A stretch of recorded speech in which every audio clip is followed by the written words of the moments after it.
कहानी की शुरुआत में हमें बताया जाता है कि कुछ बेहद खतरनाक कैदियों को हवाई जहाज से एक दूसरी मैक्सिमम सिक्योरिटी जेल में ले जाया जा रहा था, जिसे खास तौर पर ऐसे ही खूंखार अपराधियों के लिए बनाया गया है। एक एक करके हमें कई खतरनाक गुनहगार दिखाए जाते हैं, जिनमें आतंकवादी से लेकर पेशेवर हत्यारे तक शामिल थे। प्लेन के टेक ऑफ करने के बाद पता चलता है कि ग्रीसम नाम के एक कैदी ने अपने हाथ की खाल के अंदर एक पिन छुपा रखी थी। वह उसी पिन की मदद से अपनी हथकड़ियां खोल लेता है। दूसरी तरफ पार्कर नाम का कैदी अपने मुंह से एक धागा खींचता है। उस धागे के साथ एक छोटी सी थैली बाहर आती है, जिसमें एक माचिस की तीली और मिट्टी के तेल से भरी एक छोटी डिब्बी थी। ग्रीसम का इशारा मिलते ही पार्कर तेल वाली शीशी खोलकर अपने साथ बैठे कैदी पर छिड़क देता है और बोलता है, देख भिड़ू, अगर बच गया ना तो पर्सनल मत लेना यार। इसके बाद पार्कर माचिस की तीली जलाकर उस पर फेंक देता है। आग लगते ही जेल कर्मचारियों का ध्यान भटक जाता है और इसी मौके का फायदा उठाकर वह कैदियों के सेल्स की चाबियां चुरा लेता है। वह जल्दी से चाबी का इस्तेमाल करके गेट खोल देता है। लोहे के पिंजरे से एक खतरनाक कैदी बाहर निकल आता है और अपनी हथकड़ियों से गार्ड पर हमला करके उसे ठिकाने लगा देता है। गार्ड्स भी कैदियों को काबू करने की पूरी कोशिश करते हैं, लेकिन इसी बीच मौका देखकर ग्रीसम भी बाहर निकल आता है। वह गार्ड पर हमला करता हुआ सीधे जहाज के कैप्टन के केबिन तक पहुंच जाता है।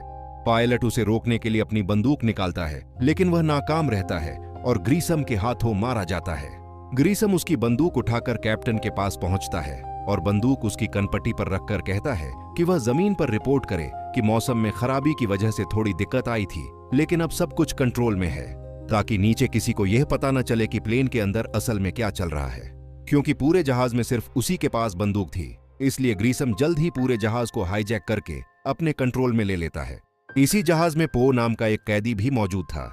दरअसल पो पहले फौज में कैप्टन हुआ करता था। एक दिन जब एक शराबी उसकी प्रेग्नेंट पत्नी को परेशान कर रहा था, तो गुस्से में आकर पो से गलती हो गई और उसने उस आदमी को जान से मार दिया। इसके बाद उसे 8 साल की कैद की सजा सुनाई गई। जेल में होने की वजह से वह अपनी बेटी का जन्म तक नहीं देख पाया, लेकिन जेल में अच्छे बर्ताव के कारण अब उसे समय से पहले ही रिहा किया जा रहा था। वह तो बस जल्दी घर पहुंचने के लिए इस फ्लाइट में सवार हुआ था, लेकिन पो को क्या पता था कि वह इस जहाज पर देश के सबसे खतरनाक अपराधियों के साथ फंस जाएगा। सभी गार्ड्स को पकड़कर कैदियों की जगह बंद कर दिया गया और ग्रीसम ने आदेश दिया कि सभी कैदियों की हथकड़ियां खोल दी जाए। लेकिन जैसे ही हथकड़ियां खुलीं, एक कैदी ने अपनी छुपाई हुई बंदूक निकाल ली और ग्रीसम के एक खास आदमी को बंधक बना लिया। दरअसल यह आदमी कोई आम कैदी नहीं, बल्कि एक अंडरकवर पुलिस वाला था, जो कैदी बनकर उन सबके बीच रह रहा था।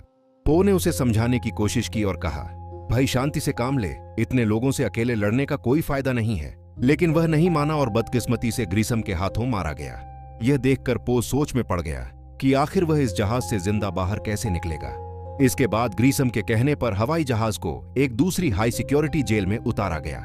वहां कुछ गार्ड्स के बदले उन्होंने एक बहुत बड़े गैंगस्टर के बेटे को अपने साथ ले लिया। इसके बाद उन्होंने एक और बूढ़े कैदी को अपने साथ शामिल किया, जो प्लेन उड़ाना जानता था। उसने जल्द ही जहाज के कैप्टन की जगह संभाल ली और प्लेन का रेडियो ट्रांसपोंडर भी बाहर फेंक दिया, ताकि एयरलाइन वालों से उनका कोई संपर्क न रह सके। ग्रीसम जहां जाता था, मानो दहशत उसके साथ चलती थी। उसने एयरफील्ड पर मौजूद एक गार्ड को गोली मार दी और जेल में भी एक बम लगा दिया, जिसके फटने से कई लोगों की जान चली गई। इसके बाद उनका जहाज फिर से उड़ चला। बाकी कैदी तो काफी खुश थे, लेकिन पो परेशान सा दिखाई दे रहा था। वह किसी न किसी तरह पुलिस तक इस पूरी घटना की जानकारी पहुंचाना चाहता था। पो ने ग्रीसम से मुलाकात की और उससे पूछा कि वे सब आखिर जा कहां रहे हैं। इसी बीच मंजिल की ओर जाते हुए उनका प्लेन अचानक नीचे की ओर जाने लगा। ग्रीसम ने पो को इसकी वजह पता लगाने को कहा। असल में एक गार्ड की लाश जहाज के बीच में फंस गई थी। पो ने उस गार्ड की टी शर्ट पर हवाई जहाज से जुड़ी जरूरी जानकारी लिखी और उसे नीचे फेंक दिया। वह लाश जाकर सीधा एक गाड़ी पर गिरी, जिससे कई गाड़ियां आपस में टकरा गईं। टी शर्ट पर लिखी जानकारी मिलने के बाद पुलिस ने यूएस मार्शल वेल्स को पूरी घटना के बारे में बताया। वेल्स तुरंत गाड़ी लेकर उस जगह की ओर निकल पड़ा जहां जहाज लैंड करने वाला था। उधर स्टोरेज एरिया में कुछ ढूंढते हुए एक कैदी को पो की रिहाई का लेटर मिल गया। वह समझ गया कि पो अब उनकी तरह कोई आम कैदी नहीं है। इससे पहले कि वह यह बात बाकी सबको बता पाता, अपनी जान बचाने के लिए पो को उसे मारना पड़ा। थोड़ी देर बाद वे अपने अगले स्टॉप पर पहुंचे, लेकिन बूढ़े अंकल प्लेन को ठीक से लैंड नहीं कर पाए और जहाज की क्रैश लैंडिंग हो गई। वहां पहुंचकर ग्रीसम को पता चला कि उस गैंगस्टर के बेटे ने जिस प्राइवेट जेट का वादा किया था, वह मौजूद ही नहीं था, जिसकी मदद से वे यहां से भागने वाले थे। पो ने मौके का फायदा उठाया और कैदियों को एक दूसरे के खिलाफ भड़काना शुरू कर दिया।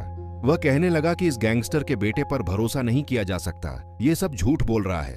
हालां इसी तरह बातें बनाकर पो ने वहां मौजूद एक गार्ड की भी जान बचा ली। जब बाकी कैदी जहाज को खींचकर क्रैश लैंडिंग से बने गड्ढे से बाहर निकाल रहे थे, तब पो बड़ी चालाकी से जहाज के अंदर गया ताकि अपने एक साथी को बचाने के लिए इंसुलिन का इंजेक्शन ढूंढ सके। लेकिन उसे अकेला पाकर गैंगस्टर के बेटे के कुछ लोगों ने उस पर हमला कर दिया। वो बाकी सब कुछ यहीं छोड़कर सिर्फ अपने कुछ साथियों के साथ वहां से भागना चाहता था। उसी वक्त वहां छुपा हुआ यूएस मार्शल विम्स मौका देखकर उन पर टूट पड़ा। पो और विम्स ने मिलकर सबके छक्के छुड़ा दिए। पो चाहता तो वहां से भाग सकता था, लेकिन वह वहां फंसे गार्ड्स और अपने दोस्तों को छोड़कर नहीं जाना चाहता था। इसलिए उसने वापस बेस में जाने का फैसला किया। दूर से उड़ते हुए हेलीकॉप्टर को देखकर कैदी समझ चुके थे कि पुलिस अब आने ही वाली है।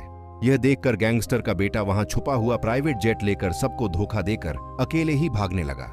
लेकिन यूएस मार्शल विम्स ऐसा होने नहीं देना चाहता था। वह दौड़कर सामने खड़ी एक क्रेन में चढ़ा और उसे नीचे करके जेट से भिड़ा दिया। इसी वजह से वह जेट पास की बिल्डिंग में क्रैश हो गया। अब ऐसे गद्दार को ग्रिसम जिंदा कैसे छोड़ सकता था।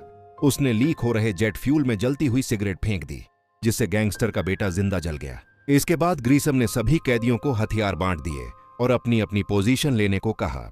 ग्रिसम की उम्दा प्लानिंग की वजह से कैदियों ने पुलिस का स्वागत जबरदस्त धमाकों से किया। दोनों खेमों के बीच खतरनाक लड़ाई शुरू हो गई। धीरे धीरे पुलिस का और बैकअप आने लगा और ग्रिसम समझ गया कि अब वे किसी भी हालत में जीत नहीं पाएंगे। उसने सबको पीछे हटने के ऑर्डर दिए। खुशकिस्मती से जहाज अब भी उड़ने की हालत में था, लेकिन पो नहीं चाहता था कि एक भी कैदी बचकर निकल पाए। उसने अपनी जान की परवाह किए बिना प्लेन को एक रस्सी से बांध दिया। उसके बाद वह चुपके से स्टोरेज एरिया में गया और अपने दोस्त व कुछ गार्ड्स की जान बचा ली। लेकिन एक रस्सी इतने बड़े प्लेन को कहां रोक पाती। टेक ऑफ के बाद जहाज में जश्न का माहौल था।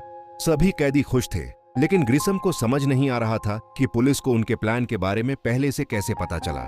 उसे शक हो गया कि जरूर उनके बीच कोई खबरी है। उसने सबको धमकी दी कि जिसने भी पुलिस को खबर दी है वो सामने आए, वरना वह एक गार्ड को गोली मार देगा। पो आगे आना चाहता था, लेकिन उसे बचाने के लिए उसका दोस्त आगे बढ़ा और कह दिया कि उसने यह सब किया है। ग्रिसम ने बिना कुछ सोचे उसे गोली मार दी। उसी समय पुलिस का हेलीकॉप्टर भी जहाज तक पहुंच गया और धड़ाधड़ गोलियां चलने लगीं। ग्रिसम इन सब से डिस्ट्रैक्ट हो गया। दूसरी तरफ पो अपने दोस्त को खोने के बाद गुस्से से भर चुका था। वह एक एक करके गुंडों से भिड़ता गया और उन्हें चित्त करता चला गया। पो ने पायलट के केबिन में जाकर उसे जबरदस्ती लास वेगस के पास प्लेन उतारने को कहा, लेकिन एक इंजन फेल हो जाने की वजह से पायलट को शहर के अंदर ही इमरजेंसी लैंडिंग करनी पड़ी। नीचे धरती पर पुलिस पहले से उनका इंतजार कर रही थी। प्लेन लैंड होते ही पुलिस ने चारों ओर से घेर लिया। बहुत सारे कैदी पकड़े गए, लेकिन इस पूरे कांड का मास्टरमाइंड ग्रिसम उनमें नहीं था। पता चला कि प्लेन लैंड होते ही ग्रिसम अपने दो साथियों के साथ एक फायर ट्रक में छुपकर भाग गया। पो और यूएस मार्शल विम्स ने एक दूसरे को देखा और मोटरसाइकिल पर सवार होकर उनका पीछा शुरू कर दिया। ग्रिसम उन्हें रोकने के लिए पानी की तेज धार से हमला करता रहा। मौका देखकर पो ने छलांग लगाई और फायर ट्रक की सीढ़ी पकड़ ली। उसी दौरान उसकी मोटरसाइकिल ट्रक के पीछे टकराकर ब्लास्ट हो गई। इस धमाके में ग्रिसम का एक साथी मारा गया। पो फायर ट्रक की सीढ़ी से लटका हुआ था और ग्रिसम उसे नीचे गिराने की पूरी कोशिश कर रहा था। दोनों के बीच जबरदस्त लड़ाई हुई। एक और धमाके के बाद ग्रिसम उछलकर एक अंडर कंस्ट्रक्शन फैक्ट्री की कन्वेयर बेल्ट में जा गिरा, जहां तकनीकी गड़बड़ी के कारण वह एक भारी चीज के नीचे कुचल गया। आखिरकार पो अपने परिवार से मिला, जिसका उसे बेसब्री से इंतजार था। उसने वह स्टफ बनी निकाली जो उसने अपनी बेटी के लिए तोहफे के रूप में बनाई थी। यह सोचकर कि कहीं वह गंदी ना हो गई हो, उसने उसे झाड़ा और अपनी बेटी को दे दिया। बेटी थोड़ी झिझकते हुए उसके पास आई और अपने पिता से लिपट गई। आखिरकार तीनों एक साथ खुशी खुशी अपनी जिंदगी बिताने लगे। तो बताओ, आप अपने परिवार से कितना प्यार करते हो? कमेंट में जरूर बताना। तब तक के लिए धन्यवाद।